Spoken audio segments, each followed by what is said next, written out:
굿모닝 YTN 3부 이어갑니다. 청문회 과정에서 논란을 빚은 김행 여성가족부 장관 후보자가 지명 한 달 만에 자진 사퇴했습니다. 서울 강서구청장 보궐선거에서 큰 격차로 진 국민의힘이 김 후보자의 자진 사퇴를 윤석열 대통령에게 건의했고 윤 대통령도 이를 받아들인 것으로 전해졌습니다. 강희경 기자가 보도합니다. 청문회 도중 퇴장하는 등 논란이 이어졌던 김행 여성가족부 장관 후보자가 자진 사퇴했습니다. 후보자로 지명된 지 한 달 만입니다. 김 후보자는 입장문을 내고 정부와 국민의힘을 위해 선택할 수 있는 방법은 이길 뿐이라며 선당 후사의 자세로 결심했다고 밝혔습니다. 그러면서도 하늘을 우러러 한 점 부끄럼 없이 회사를 운영했고 불법을 저지른 적은 결코 없다고 결백을 주장했습니다. 김 후보자가 전격 사퇴한 배경엔 서울 강서구청장 보궐선거에서 여권의 참패가 영향을 미쳤습니다. 위기감을 느낀 국민의힘이 김 후보자의 자진 사퇴 필요성을 대통령에게 건의한 겁니다. 민심을 잘 받아들이신 것이겠죠. 이게 민심을 잘 받아들인 게 정치 아니겠습니까? 네.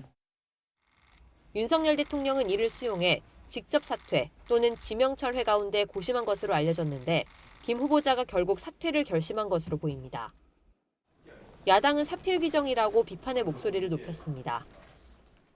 더 이상 독선적, 퇴행적 인사로 우리 국민들의 인내심을 시험하지 마십시오. 대통령실은 보궐선거 패배에 대해 엄중히 받아들인다는 짧은 입장을 밝힌 채 김 후보자 낙마에 대해서는 말을 아꼈습니다. 다만 이번 선거가 더불어민주당 텃밭에서 치러졌다며 과도하게 해석해선 안 된다고 애써 선을 긋는 분위기입니다. 대통령실로선 김 후보자 자진 사퇴로 어느 정도 부담은 덜게 됐지만 매서운 민심은 뼈아플 수밖에 없습니다. 아직 총선까지 시간이 남은 만큼 민생과 경제에 더 전념해 여론을 돌리는 데 주력할 것으로 보입니다. YTN 강희경입니다. 국정감사 나흘째인 오늘 감사원과 국가보훈부, 중앙선거관리위원회 등을 대상으로 감사가 진행됩니다. 국회 법사위의 감사원 국감에선 전현희 전 국민권익위원장 감사 논란과 문재인 정부 청와대 통계조작 감사 결과 등을 놓고 공방이 오갈 것으로 보입니다. 또 중앙선거관리위원회를 대상으로 하는 행안위 국감에서는 최근 선관위가 해킹에 취약하다는 국정원 발표와 관련해 선거 조작이 우려된다는 여당과 정치 개입 시도라는 야당이 격돌할 것으로 전망됩니다. 정부가 팔레스타인 무장정파 하마스의 공격으로 전시 상황에 놓인 이스라엘에서 귀국을 희망하는 우리 국민을 위해 항공기를 급파합니다. 주 이스라엘 한국대사관은 어제 긴급공지에서 현재 이스라엘의 안전 상황을 고려해 여행자와 출국을 원하는 재외국민들의 신속한 귀국을 돕기 위해 오늘 밤 출발 일정으로 우리 항공기를 준비하고 있다고 밝혔습니다. 가자 지구에 연일 보복 공격을 퍼붓고 있는 이스라엘이 북부 접경 지역에도 지상군 병력을 집중 배치해 긴장감이 높아지고 있습니다. 하마스의 기습 공격에 관여하지 않았다는 이란의 주장에도 그 배후로 이란을 지목하는 목소리는 점점 더 커지고 있습니다. 황보연 기자입니다. 가자 지구 한복판에서 검은 연기가 쉴 새 없이 솟구쳐 오릅니다. 이스라엘의 보복 공습이 또 시작됐습니다.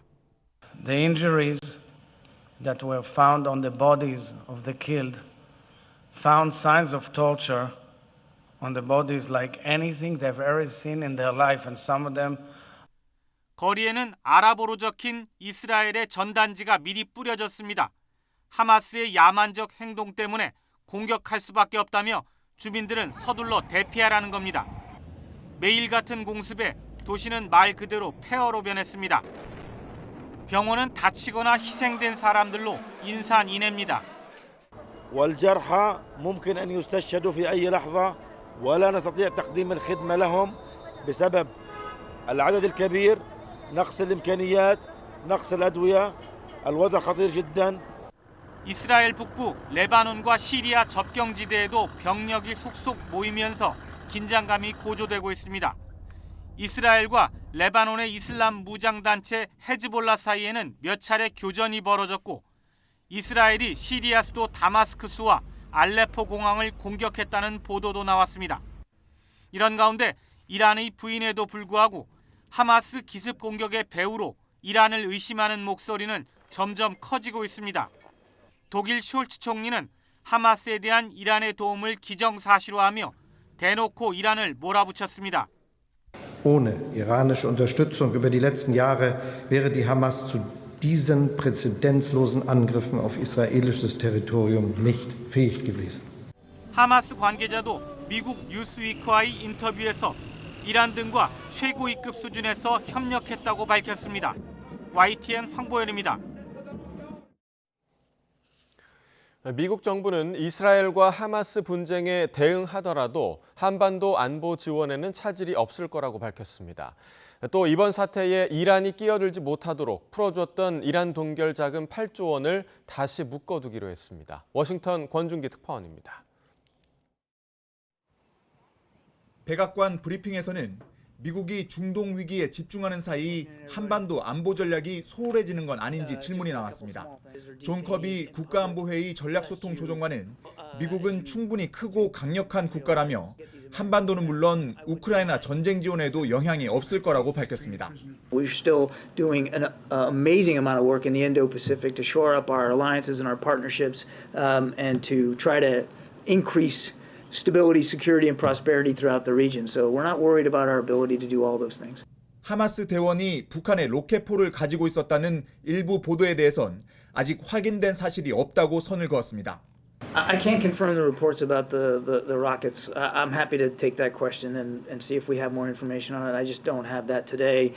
이스라엘을 방문한 블링컨 국무장관은 팔레스타인 자치정부 수반을 만나겠다고 밝혔습니다. 이스라엘을 공격한 하마스와 팔레스타인을 분리 대응해 하마스를 고립시키겠다는 전략으로 해석됩니다. 블링컨 장관은 또 카타르와 사우디, 아랍에미리트 등을 순방하며 각국 지도자들도 만날 계획입니다. 하마스의 영향력을 행사할 수 있는 중동 주요 국가들과 인질 석방 문제를 논의하는 동시에 이란을 견제하기 위한 행보입니다. Across each of these engagements, we'll continue pressing countries to help prevent the conflict from spreading and to use their leverage with Hamas to immediately and unconditionally release the hostages. 미 재무부는 한국에 묶여있다 카타르 은행으로 이체한 이란 동결 자금 8조 원에 대해서도 사실상의 재동결 조치를 취했다고 밝혔습니다. 이란이 계좌에 접근할 수 없도록 카타르 정부와 합의했다는 겁니다. 이번 재동결 조치는 하마스를 오랫동안 지원해온 이란에 대한 제재 요구에 대응하는 동시에 이번 분쟁에 이란이 개입하는 것을 미리 차단하기 위한 이중 포석으로 해석됩니다. 워싱턴에서 YTN 권윤기입니다. 팔레스타인 자치정부의 마무드 아바스 수반이 현지 시각으로 어제 이스라엘에 팔레스타인 주민에 대한 포괄적 공격을 즉각 멈추라고 촉구했습니다. 아바스 수반은 이날 요르단 암만에서 압둘라 2세 국왕과 회담한 뒤 낸 성명에서 이같이 밝혔다고 AFP 통신이 보도했습니다. 지난 7일 가자 지구를 통치하는 무장정파 하마스의 기습 공격 이후 이스라엘이 전쟁을 선포하고 보복 공습에 나선 지 닷새가 지나서야 나온 공식 성명입니다. 토니 블링컨 미국 국무부 장관이 하마스 공격을 받은 이스라엘을 찾아 이스라엘의 방어 권리를 강조하고 미국의 지원 방침을 재확인했습니다. 블링컨 장관은 이스라엘에서 베냐민 네타냐후 총리와 면담한 뒤 언론 성명을 발표하는 자리에서 미국은 항상 이스라엘 편에 있을 것이라고 말했습니다. 블링컨 장관은 어떤 나라도 자국민의 학살을 용납할 수 없다며 다시는 이런 일이 일어나지 않도록 할 권리와 의무가 이스라엘에 있다고 밝혔습니다. 농협이 성희롱이나 갑질로 중징계를 받은 직원에게 별다른 불이익을 주지 않고 두둑한 명예퇴직금을 챙겨준 것으로 확인됐습니다. 사실상 명예롭지 않게 퇴직한 직원들도 한 사람당 5억 원에 가까운 퇴직금을 받고 나갔는데요. 정작 농협은 뾰족한 수가 없다는 입장입니다. 강민경 기자가 보도합니다. 농협 경제지주에서 차장급으로 일하던 A씨는 지난 2020년 성희롱과 갑질, 폭언으로 정직 6개월 징계 처분을 받은 뒤 바로 명예퇴직을 신청했습니다. A씨가 회사를 떠나며 손에 쥔 금액은 4억 5천만 원. 특별퇴직금 명목으로 법정퇴직금의 3배 가까이를 더 받았습니다. NH농협은행 지부장급 직원이었던 B씨도 지난 2019년 정직 기간 중에 희망퇴직 신청이 승인돼 4억 8천여만 원을 지급받았습니다. 법인카드로 1,000만 원이 넘는 돈을 사적으로 쓴 것도 명예퇴직금을 챙기는 데에는 아무런 걸림돌이 되지 않은 겁니다. 최근 5년 동안 농협중앙회와 자회사의 명예퇴직자 가운데 징계로 승진이 제한된 사람은 32명, 징계 중이었던 직원은 6명이었습니다. 이들 38명에게 지급된 퇴직금은 명예퇴직금 109억 원을 포함해 모두 160억 7천여만 원입니다. 명예롭지 못한 일로 징계를 받고도 한 사람당 평균 4억 2천만 원을 퇴직금으로 타낸 셈입니다.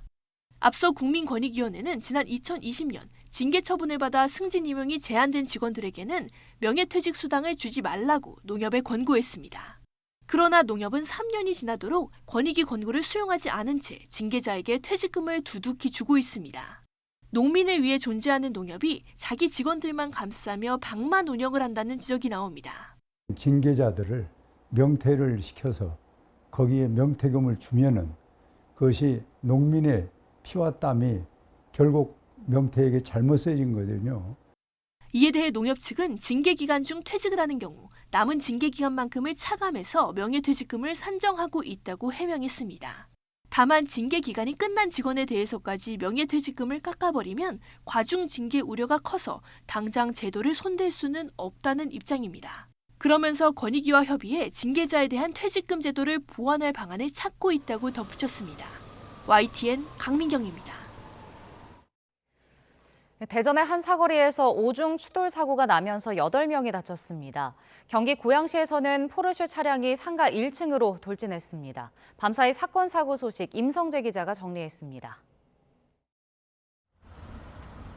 은색 승용차 뒷부분이 종잇장처럼 구겨졌습니다. 주변으론 범퍼 등이 망가진 차량이 여러 대 서 있습니다. 대전 도안동의 사거리에서 승용차 5대가 잇따라 부딪힌 건 어젯밤 8시쯤. 이 사고로 운전자와 동승자 8명이 다쳐 병원으로 옮겨졌습니다. 경찰은 차로 변경 추돌 사고 이후 피해 차량이 튕겨나가면서 신호대기 중이던 다른 차량을 잇따라 들이받은 것으로 보고 있습니다. 경기 고양시 장항동에선 40대 남성이 몰던 포르쉐 차량이 상가 건물로 돌진했습니다. 크게 다친 사람은 없었지만 건물 1층 카페 유리창 등이 크게 파손됐습니다.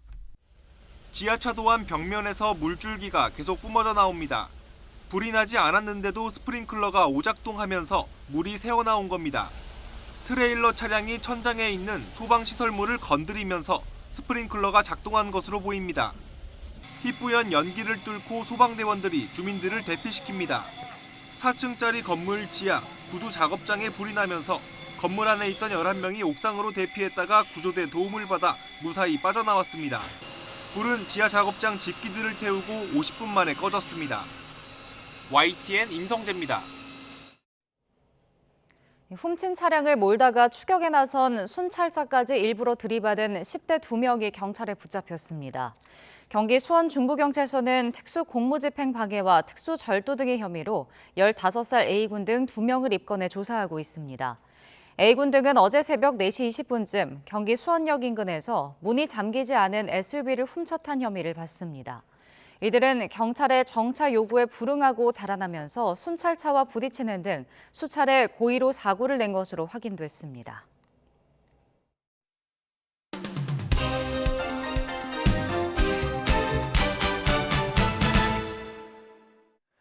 (10월 13일) 금요일입니다. 굿모닝 브리핑 시작합니다.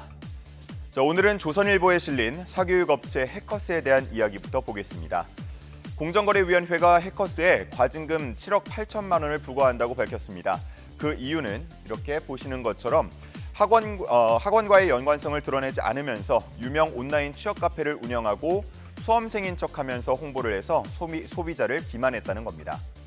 실제 해커스는 16개의 온라인 취업 카페를 운영하는 것으로 드러났는데요. 회원 수가 300만 명 이상에 달하는 취업 준비생들이 모이는 카페부터 공무원이나 경찰 공무원을 준비하는 수험생 모임 카페 등 다양했습니다. 해커스 직원들은 일반 수험생인 것처럼 가정해서 글을 올리고 거기에 해커스를 통한 합격 수기, 또 해커스 강의를 추천한다는 댓글 등을 달았습니다. 공정위가 조사해 보니까 이러한 행위는 조직적으로 행해졌다고 하는데요.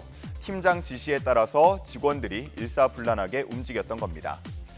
그동안 쇼핑 플랫폼 등에서 마치 일반 소비자인 것처럼 속여서 후기를 조작하는 등의 방식에 대해서는 제재가 있어 왔지만 온라인 커뮤니티를 운영하면서 기만 광고를 해서 제재를 받는 건 이번이 처음이라고 하는데요. 여기 보면 당신의 합격 해커스가 함께하겠습니다라고 쓰여 있는데 정말로 함께하고 있었군요. 자, 다음은 국내 빵 가격 문제를 다룬 동아일보 기사 보겠습니다. 13년 만에 최고 수준의 가격 지수를 보이고 있는 설탕을 비롯해서 원유, 소금, 생크림 등 제빵에 쓰이는 원자재 가격이 급등하고 있습니다. 그러면서 빵 가격도 크게 올라서 빵플레이션이라는 말이 나오기도 하죠. 그런데 함께 실려 있는 그래프를 보면요. 주요국 빵 순위에서 우리나라가 6위에 올라 있는 걸 확인할 수 있습니다. 그 위쪽 1위부터 5위 국가의 1인당 국내 총생산, GDP가 우리나라 2배 이상 수준이란 걸 생각해 보면 우리나라 빵 가격이 유독 비싸다고도 볼 수가 있겠는데요.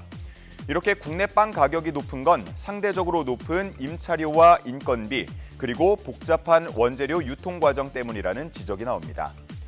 그리고 한국인의 빵 취향이 버터나 크림 등 고가 재료가 들어간 빵을 좋아하기 때문이라는 분석도 나옵니다. 이 기사는 정부의 가격 인상 자제가 느슨해지면서 미뤄왔던 가격 인상을 단행하려는 업체들이 서로 눈치 싸움을 하고 있다는 내용으로 마무리가 되는데요.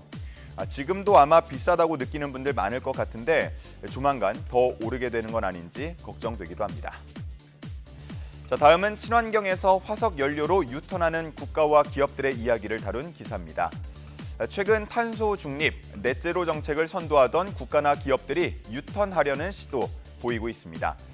미국이 재생에너지 투자에 열을 올리고 있는 가운데 석유 공룡이라 불리는 엑손모빌이 셰일 오일 시추업체를 인수한다고 밝혔습니다. 그러자 현지에서는 결국 화석 연료에서 크게 벗어나기 어렵다는 평가가 아니겠냐는 보도가 나옵니다. 한편 영국은 최근 내연기관 차량의 퇴출 시기를 5년 연장하는 내용을 발표했는데 이에 대해서 영국 내무장관은 국민을 파산시켜서 지구를 구하지는 않을 것이다라고 말하면서 실용적으로 탄소 중립에 도달하는 게 중요하다고 강조했습니다.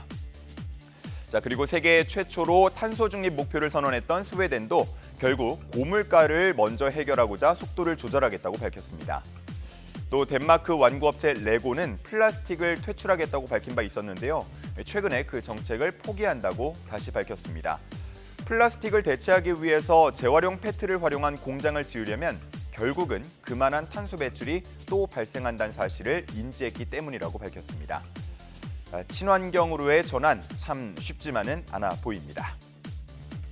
오늘 볼 마지막 기사는 경향신문에 실려 있습니다. 서울시 교육청이 폐교 위기에 처한 초등학교를 이른바 도시형 캠퍼스로 살리는 사업을 시작한다고 밝혔습니다. 도시형 캠퍼스는 일종의 분교 개념으로 볼 수가 있겠는데 학령 인구 감소에 따라서 학생 수가 꾸준히 줄어드는 지역이 있는 반면 신도시 등에서는 과밀학급이 발생하는 등 불균형이 생기자 이를 해결하고자 마련한 대책입니다. 도시형 캠퍼스는 폐교 위기 학교를 분교로 만드는 개편형과 새로운 분교를 만드는 신설형으로 나뉘는데요. 이를 통해서 위기의 학교가 문을 닫는 걸 막을 수 있고 또 정규 학교를 설립하기 어려운 조건에도 학교를 만들어서 운영할 수 있게 됩니다. 다만 이러한 대책이 학교 공백 사태를 막을 수는 있어도 결국 분교의 교육의 질이 떨어질 수 있고 공동체 활동이 제한될 수 있다는 우려는 따라옵니다. 하지만 그럼에도 교육지책으로서 폐교보다는 낫다는 얘기도 함께 나옵니다. 서울시 교육청 관계자에 따르면 내년 10월까지는 대상 학교들의 윤곽이 나올 것으로 예상된다고 합니다. 10월 13일 아침 신문 살펴봤습니다. 지금까지 굿모닝 브리핑이었습니다.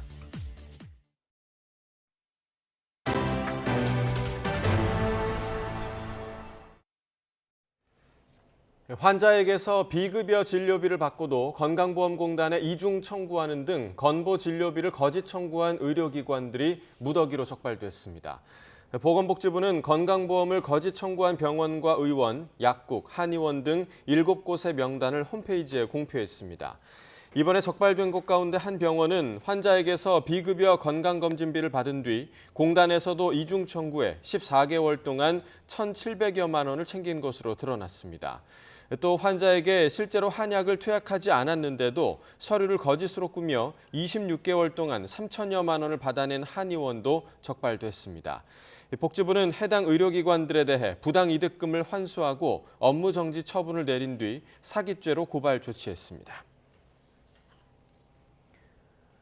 긴급 상황이 발생했을 때 소방차나 구급차가 교차로에서 신호를 받지 않고 신속히 이동할 수 있게 하는 긴급 차량 우선 신호 시스템이 있습니다.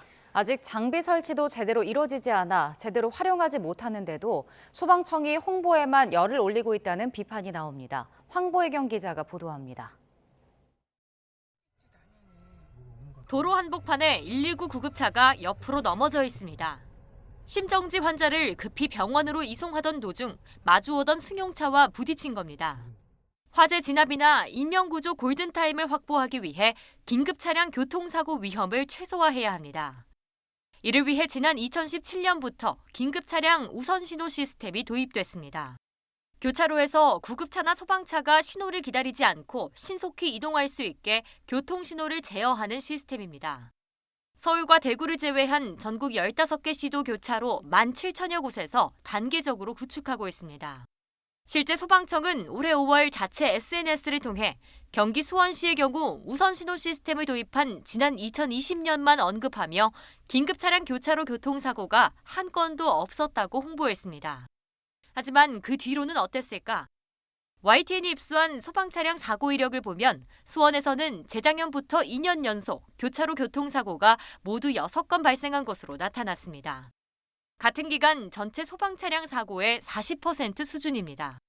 2020년 한 해만 사고가 없었던 것이 우선 신호 시스템 도입 때문으로 보기 힘든 이유입니다. 홍보와 달리 교차로 교통사고가 발생한 이유를 확인해 봤습니다. 일단 긴급 차량이 교차로를 지날 때 우선 신호를 받으려면 차량에 단말기 등 별도 장치가 필요합니다. 하지만 수원을 비롯한 15개 시도 구급차 1,500여 대 가운데 차량 안에 장치가 설치된 비율은 26%뿐 긴급 차량 대부분이 우선 신호를 적용받지 못하고 있는 겁니다. 소방청과 지자체는 긴급 차량 우선 신호 시스템을 도입했다고 이를 대대적으로 홍보를 했는데요. 정작 이를 이용할 수 있는 구급 차량은 미미한 현실입니다. 차량의 단말기 도입을 서둘러서 소방 공무원과 시민들의 안전을 확보해야 할 것입니다. 소방청은 고의로 20년도 수치만 홍보한 것은 아니라면서도 뒤늦게 홍보글을 비공개 조치했습니다. 또 시스템 안정화 등의 문제로 차량 내 장비 설치가 늦어졌다면서 표준 규격을 마련해 올해 연말까지 전국적으로 확대하겠다고 해명했습니다. YTN 황보혜경입니다.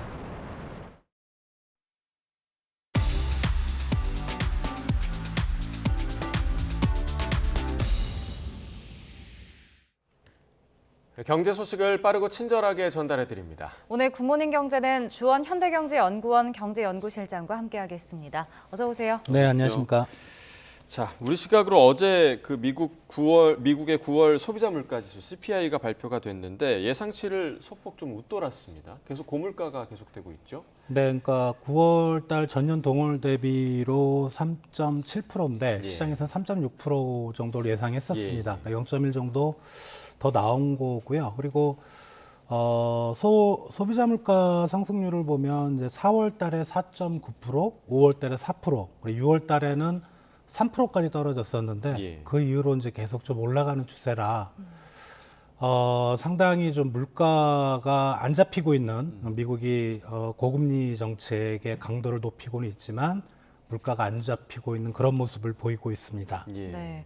근데 이제 근원 CPI는 또 연준이 중요하게 생각하고 있는 지표인데 이 부분은 그럼 어떻게 나왔나요? 근원 CPI는 예상치는 4.1% 정도 그대로 나왔고요.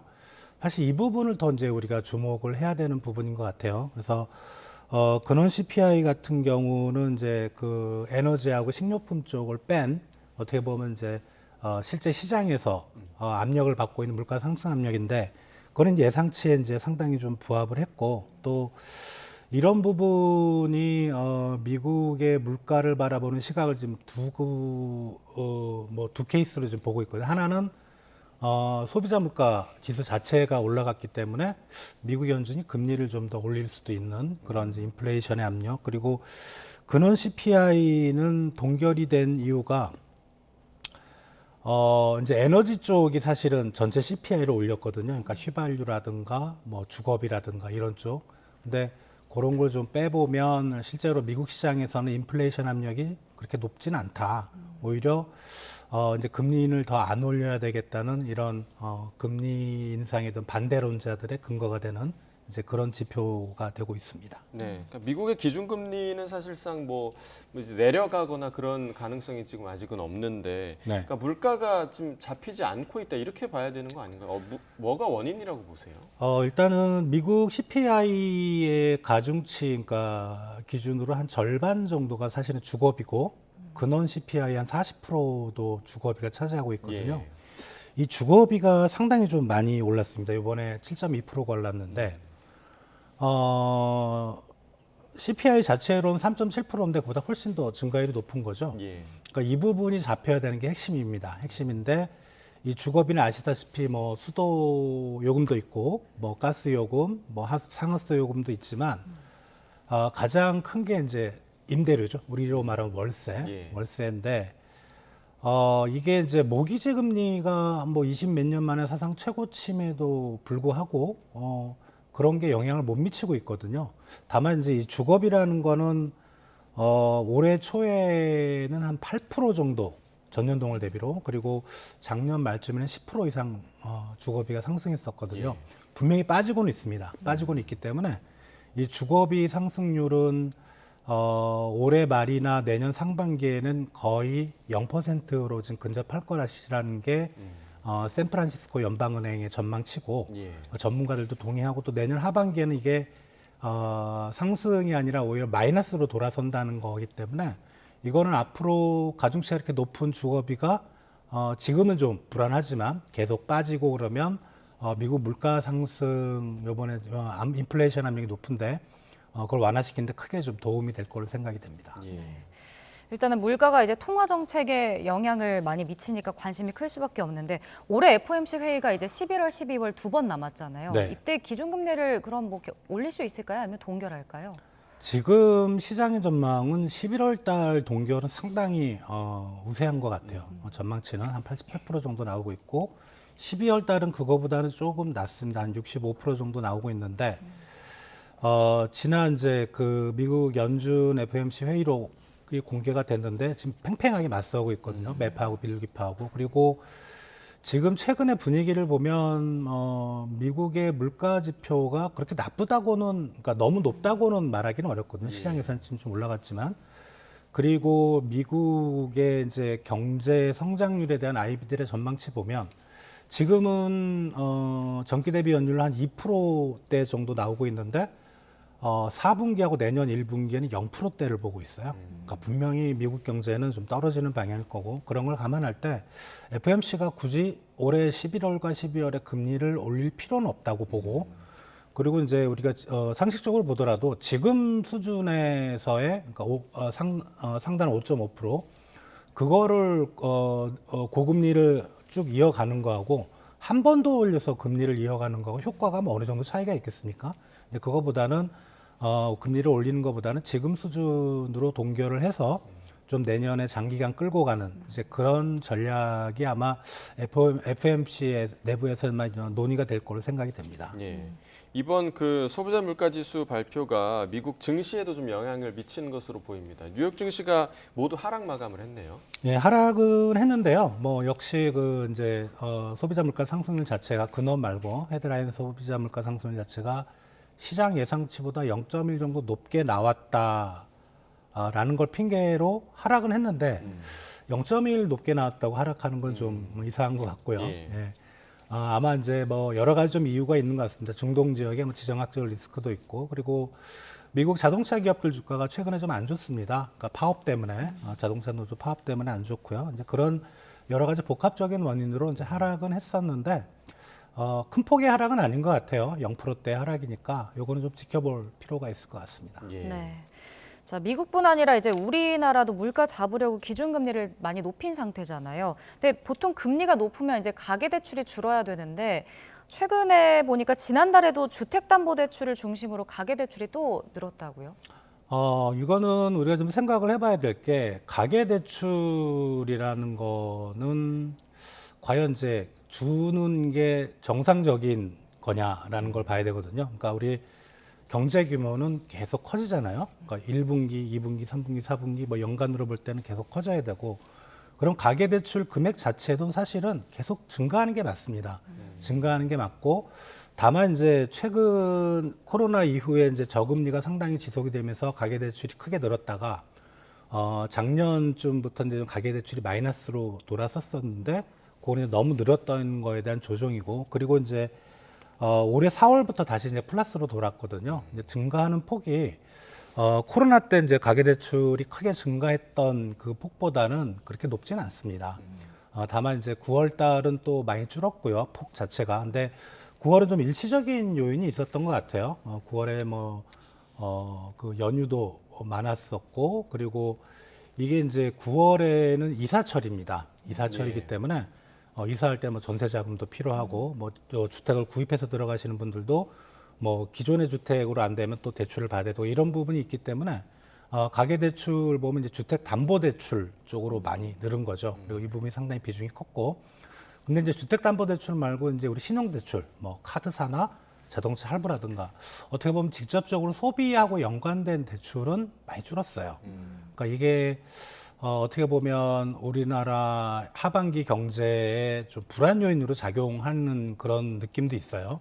그러니까 가계대출이 느는 게 뭐랄까 나쁜 거는 아니지만 느는 쪽이 주택담보대출보다는 이 기타 대출 쪽으로 어떻게 보면 소비가 이루어지는 이쪽으로 조금 플러스가 되는 게 좋은데 그쪽이 마이너스라는 게 좀 안 좋은 시그널로 생각이 됩니다. 결국에 그거는 이제 사람들이 믿을 건 부동산밖에 없다 이런 인식을 가지고 있는 거를 방증하는 게 아닌가 생각이 드는데 이 부분에 대해서는 좀 어떻게 보세요? 그 부분을 우리가 좀 생각을 해봐야 될 게 이제 말씀하신 믿을 건 부동산밖에 없다라는 거는 이제 투자 대상으로 부동산을 보는 거죠. 예. 그러면 지금 우리 이제 기준금리가 3.5%고 뭐 주택담보대출 금리는 변동금리 기준으로는 7%가 넘어가잖아요. 7% 정도로 이제 만약에 빌린다고 생각을 해봤을 때 과연 이제 7%로 빌려서 부동산 가격이 연간 7%니까 1년 안에 7% 이상이 과연 오를까? 그건 아닐 것 같거든요. 워낙 금리가 높기 때문에 그 정도의 수익률이 나오기 상당히 힘들어요. 그러면 실제로는 부동산에 대한 투자의 개념보다 지금 부동산 담보대출, 주택담보대출이 드는 건 실수요가 더 많다고 보시는 게 맞을 것 같습니다. 네. 일단 금융당국이 대출 증가하는 걸 억제하기 위해서 뭐 조치도 내놨고 은행권도 대출 문턱을 높인 상태인데 이게 큰 효과가 있는지 궁금하고 대출이 그럼 부익부 빈익빈 현상이 나타나는 건 아닐까요? 이게 가계대출이 드는 거를 보시면 이제 주택담보대출이죠. 그러니까 어느 정도 자산이 있는 사람들이 사실은 이제 대출을 많이 받는 거고 그리고 이제 아까 말씀드렸던 기타 대출은 이제 어떤 소비와 관련된 대출인데 그 안에는 생계 대출도 많습니다. 그런 부분이 줄기 때문에 말씀하신 것처럼 부익부 빈익빈의 가능성이 상당히 높아지는데 근데 뭐 주택담보대출 이제 받으시는 분들이 각오를 하시는 거죠. 예.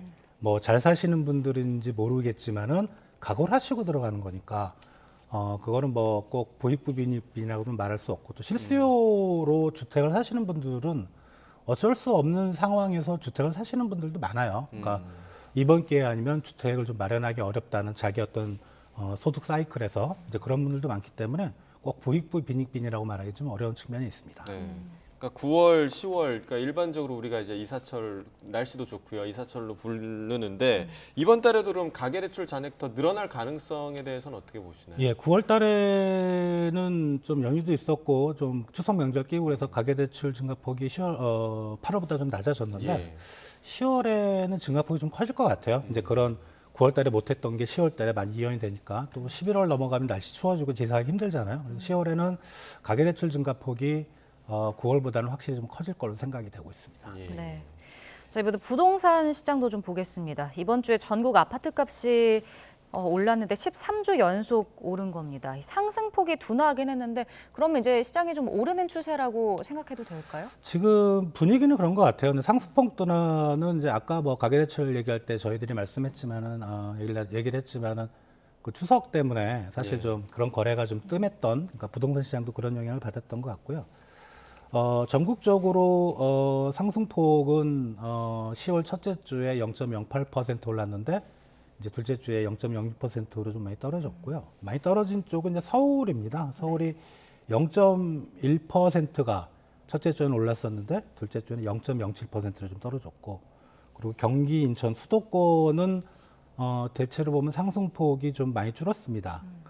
그런데 이제 지방으로 가면 좀 더 주는 것 같아요. 이게 뭐랄까, 서울과 지방의 부익부 빈익빈이라고 할까요? 예. 지방은 여전히 좀 미분양 문제가 이슈가 커서 아파트 가격이 쉽게 안 오르는 것 같고, 역시 아파트 가격이 침체를 보이다가 오를 때는 수도권을 중심으로 먼저 오르는 게 지금도 역시 그게 이루어지고 있고요. 네. 한 번 플러스가 되면 다시 마이너스로 되기는 좀 힘들어요. 예, 그러니까 소폭이라도 조금씩 올라가는 게 정상이기 때문에 아마 이거는 상당 기간 플러스 폭은 이어지지 않을까 생각이 됩니다. 네. 근데 이제 그 아파트 분양과 관련한 지표는 2달 연속 좀 부진하게 나왔더라고요. 왜 이런 식으로 좀 지표가 나오는 걸까요? 앞에서 말씀드렸던 아파트 가격은 소비자들의 거래 가격이거든요. 예. 그러니까 아파트 분양 지표라는 거는 이거는 이제 어떻게 보면 대한건설협회라든가 이 건설사들에 대해서 설문조사를 하는 겁니다. 이게 왜 이렇게 안 좋냐 하면 지금 말씀드렸던 서울은 아닌데 지방 쪽에 미분양이 상당히 있고요. 우리 전국적으로 한 7만여 호 정도 미분양이 있거든요. 그러니까 우리가 미분양 문제가 심각했던 2008, 9년에 그때 한 16만 호 정도였는데 그거보다는 낮지만 그래도 몇 년 전에 한 3, 4만 호 정도에 불과했었는데 7만 호까지 늘어났으니까 뭐 최근에 좀 줄긴 하지만 그런 거에 대한 건설사들의 좀 불안, 그리고 또 하나는 지금 건설 비용이 너무 올라가 있어요. 그러니까 원자재 가격이 올라갔던 게 지금 건설 자재 쪽으로 넘어가고 있고, 그리고 이제 그 노무비라 그러죠. 인건비가 많이 올랐고요. 이런 게 이제 건설사들의 비용 압박으로 들어가면서, 그리고 또 하나는 더 큰 문제는 뭐냐면 이제 PF 시장 생각하시면 될 것 같아요. 금리가 워낙 높다 보니까 건설사들, 시행사, 시공사들이 자금을 조달하기가 상당히 어렵습니다.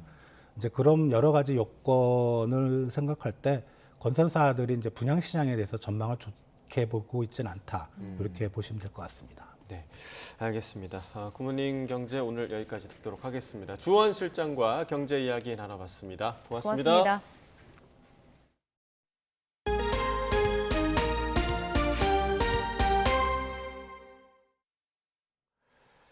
네, 지난 대선 당시 윤석열 대통령을 향한 허위 보도 의혹을 수사하는 검찰이 민주당 인사들이 배후에 있다는 정황을 포착한 것으로 확인됐습니다. 특히 이재명 대표 최측근 의원 중에 하나로 꼽히는 김병욱 의원 이름을 영장에 기재하면서 수사가 이 대표 쪽으로도 확대되는 것 아니냐는 관측이 나옵니다. 임성호 기자입니다. 사태의 시작은 대선 2달여 전인 재작년 12월 21일 김병욱 의원과 김 의원의 보좌관 최모 씨, 대장동 대출 브로커 조우영 씨 친인척 이모 씨 등 3사람의 만남이었습니다. 검찰은 압수수색 영장에서 이들이 부산저축은행 수사와 관련해 국민의힘 윤석열 후보를 효과적으로 비방하기 위한 방법 등을 논의했다고 적시했습니다. 이 자리에서 이 씨는 윤 후보의 수사 무마 의혹으로 갈 것이 아니라 최재경 전 검사장 등 상급자들의 부당한 지시를 추종했다는 방향으로 가야 한다고 말합니다. 그러자 김병욱 의원은 자신이 이재명 후보에게 정리를 싹 해서 한번 만들어 보겠다. 거대한 구압과의 싸움 케이스라며 거들기도 합니다. 이 씨는 이 자리에서 인터넷 매체 리포액트 허위 보도에 발단이 된 발언도 꺼냈습니다. 자신의 친척인 조우영 씨가 김양 전 부산저축은행 부회장의 심부름꾼이었다고 말하자 최 보좌관은 윤석열이 한 말이지라고 맞장구를 쳤습니다. 검찰은 이 말을 한 최 보좌관이 실제로는 윤 후보가 이 같은 말을 했는지 몰랐고 알 수 있는 지위도 아니었으며 윤 후보가 이런 말을 한 사실 자체도 없다고 명시했습니다. 이후 최 보좌관은 이 대화를 녹음한 뒤 녹취록으로 가지고 있다가 민주당 국회 정책연구위원인 김모 씨에게 전달한 거로 파악됐습니다. 검찰은 김 씨가 이 녹취록 보도를 위해 당시 윤 후보의 부산저축은행 수사 무마 의혹을 취재하던 봉지욱 전 JTBC 기자와 리포액트 허재현 기자에게 전달했다고 봤습니다. 그러던 중 대선이 임박해오자 이들이 윤 후보를 비방하려고 녹취록 속 최 보좌관 발언을 최재경 전 대검 중수부장의 말로 둔갑시킨 뒤 대선 8일 전 문제의 기사를 내보냈다는 것이 검찰의 판단입니다. 이 당시 김병욱 의원은 이재명 대표 최측근 그룹인 이른바 7인의 멤버로 민주당 화천대유 진상규명 TF 단장을 맡았고 최 보좌관과 김 의원은 각각 상황실장과 조사팀장이었습니다. 검찰이 의심하는 대로라면 민주당 인사들이 허위보도 의혹의 배후에 자리하고 있는 겁니다. 이에 대해 검찰 관계자는 보도 내용이 허위라는 것을 확인했다며 구체적인 보도 경위를 수사 중이라고 설명했습니다. 또 허위 보도가 이루어진 과정이 단독일 수 있지만 더 큰 세력이 배후에 있을 수도 있다며 여러 가능성을 염두에 두고 증거를 수집 중이라고 언급했습니다. 검찰이 허위 보도 의혹의 배후로 민주당 인사들을 정조준하고 나서면서 수사의 칼끝이 다시 한번 이 대표를 향할 가능성도 배제할 수 없게 됐습니다. 하지만 김병욱 의원은 해당 보도를 한 기자를 알지 못했고 자신은 전혀 관련이 없다는 입장을 유지했습니다. YTN 임성호입니다. 더불어민주당 이재명 대표의 백현동 특혜 의혹 사건이 대장동 위례 신도시 특혜 의혹 재판을 맡은 재판부에 배당됐습니다. 서울중앙지방법원은 검찰이 어제 기소한 이 대표 백현동 사건을 대장동 재판을 맡은 형사합의 33부에 배당했다고 밝혔습니다. 다만 두 사건을 병합 심리할지에 대해선 담당 재판부가 이후에 결정할 예정입니다. 검경의 압수수색만큼이나 두려운 것이 국세청 세무조사라는 말이 있습니다. 당사자에게는 그만큼 압박감이 크다는 뜻인데 구체적인 근거 없이 부실하게 세무조사를 벌인 적도 있었던 것으로 드러났습니다. 이승배 기자입니다. 4년 전 서울지방국세청은 야구선수 오승환에 대해 전격 세무조사에 작수했습니다.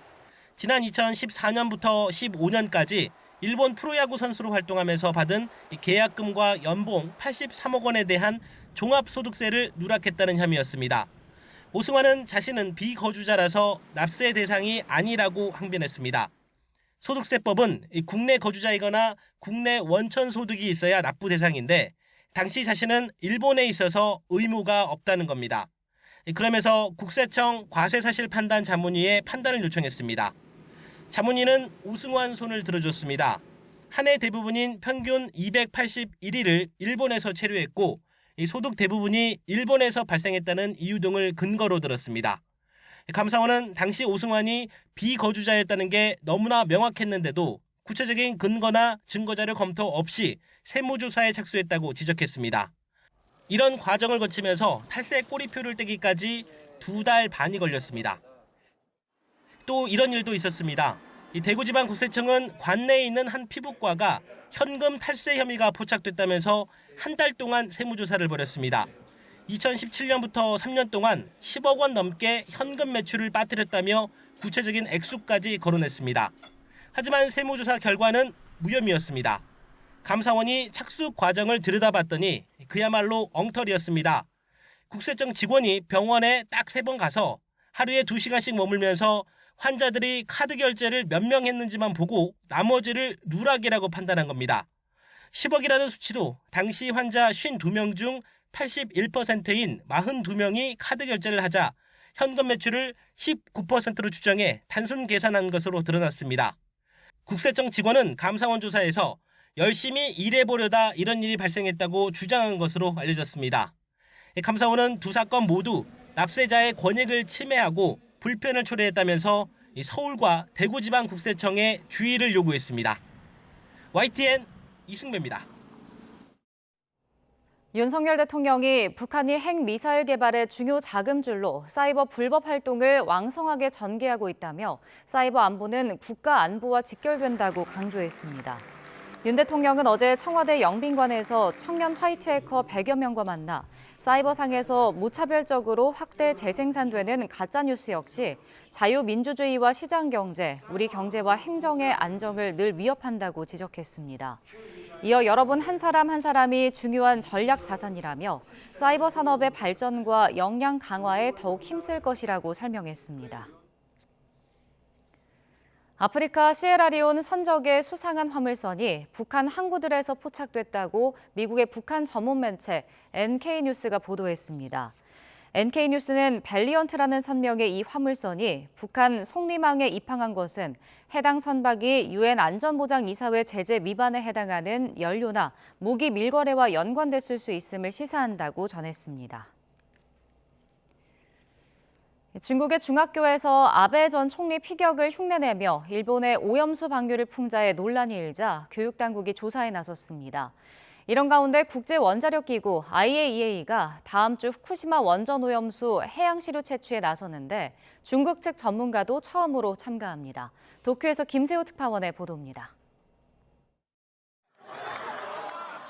의자에 올라가 연설을 하는 듯한 학생이 다른 학생이 권총을 쏘는 신용을 하자 쓰러집니다. 이내 두 발의 총성에 시신은 씻고 오염수 방류는 후환을 남긴다라고 쓰인 붉은 현수막이 펼쳐지며 주변 학생들이 환호합니다. 중국의 중학교 학생들이 아베 전 총리 총격 피살을 연상시키며 후쿠시마 오염수 방류를 풍자한 겁니다. 중국 내 반일 분위기를 단적으로 보여주는 일인데 논란이 일자 현지 교육 당국이 조사에 나섰습니다. 이런 가운데 오는 16일부터 진행되는 IAEA의 후쿠시마 원전 주변 해양 시료 채취에 중국 측 전문가가 처음으로 참가합니다. 일본은 해양 시료 분석에서 이상이 없다는 결과가 나오면 중국을 설득할 근거가 될 것으로 기대하고 있습니다. 中国ご自身が自らの研究機関できちっと測定をされるということで、ALPS処理水の科学的な安全性については確認していただけるものというふうに期待しております。 하지만 중국은 오염수 방류에 단호히 반대한다는 입장에 변함이 없다고 강조했습니다. 특히 이번 시료 채취는 IAEA와 일본의 준비로 진행되는 만큼 장기적인 감시로는 충분하지 않다며 선을 그었습니다. 这本质上仍然是机构秘书处根据与日方双边安排开展的，不足以构成一个利益攸关方充分实质参与。 지난 8월 일본이 중국으로 수출한 수산물은 전년 대비 65% 이상 급감하는 등 중국의 반발이 일본 수산업에 큰 타격을 주고 있습니다. 중국의 이번 해양 채취 참가가 오염수를 둘러싼 중일 간 갈등을 해소할 최소한의 실마리를 마련해 줄 수 있을지 주목됩니다. 도쿄에서 YTN 김세호입니다. 한국수력원자력이 참여하는 국제 컨소시엄이 2조 5천억 원 규모의 루마니아 원전 리모델링 사업 수주에 가까이 다가섰습니다. 한수원은 현지 시각 12일 루마니아 수도 부쿠레슈티의 루마니아 원자력공사 SNNN 청사에서 캐나다 캔두에너지, 이탈리아 안살도 뉴클리어와 함께 루마니아 체르나보다 원전 1호기 설비 개선 사업 공동 수행을 위한 컨소시엄 구성 협약을 체결했다고 밝혔습니다. 전남에서 15년 만에 열리는 제104회 전국체육대회가 오늘 목포 종합경기장에서 개회식을 시작으로 일주일간의 일정에 돌입합니다. 이번 대회에는 전국 17개 시도 선수단 2만 8천여 명과 제외동포 선수단 1,500여 명이 참가해 육상과 수영, 배드민턴 등 총 49개 종목에서 금메달을 놓고 승부를 겨룹니다. 한평생 사랑에 관한 시를 1000편 이상 쓰며 사랑의 시인으로 불린 고 김남조 시인이 영면에 들었습니다. 어제 오전 서울 아산병원 장례식장에서 진행된 김남조 시인의 연결식은 한국시인협회장으로 엄수됐습니다. 연결식에는 고인의 장남인 김영, 김세중 미술관장을 비롯한 유족들과 나태주, 허영만, 신달자 시인 등 동료 후배 문인들이 참석해 고인의 마지막 길을 배웅했습니다. 김 시인은 지난 10일 향년 96세의 일기로 세상을 떠났습니다.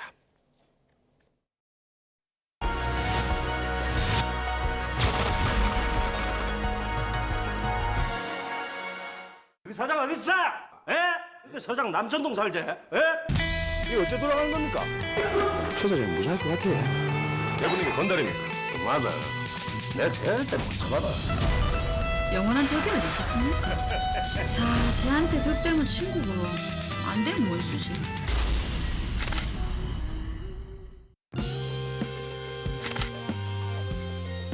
이제는 우리의 공동체를 파괴하는 범죄와 폭력에 대한 전쟁을 선포하고 노태우 대통령이 민생 치안 확립을 위한 특별선언으로 범죄와의 전쟁을 선포했다. 반정부 성향 민간인 사찰 폭로로 어수선했던 여론을 전환할 목적으로 시작되었다. 16,000여 명의 경찰이 동원되었고 실탄과 총기를 지급하며 무장했다. 사회질서 확립을 위해서 우범지대 및 마약 사범을 단속하며 범죄 조직을 소탕했고 미성년자 출입 제한 구역을 설정하여 학교 주변의 유해업소를 척결하고자 했다. 대통령께서 이왕 선포하신 거니까요. 좀 더 강력히 단속을 해주셨으면 고맙겠어요. 폭력 조직을 와해시키고 2년 동안 1,421명을 검거했다. 국내 3대 조직 중 하나인 범사방파 두목 김태초는 종교에 귀해한 척하면서 뒤로는 호텔들의 도박장 운영권을 강탈하며 조직을 운영하다 검거되었다. 이로써 살인, 강도, 강간, 절도, 폭력의 범죄 발생률이 감소하는 성과가 났지만 죄 없는 사람들까지 체포하며 인권 침해의 문제가 되기도 했다.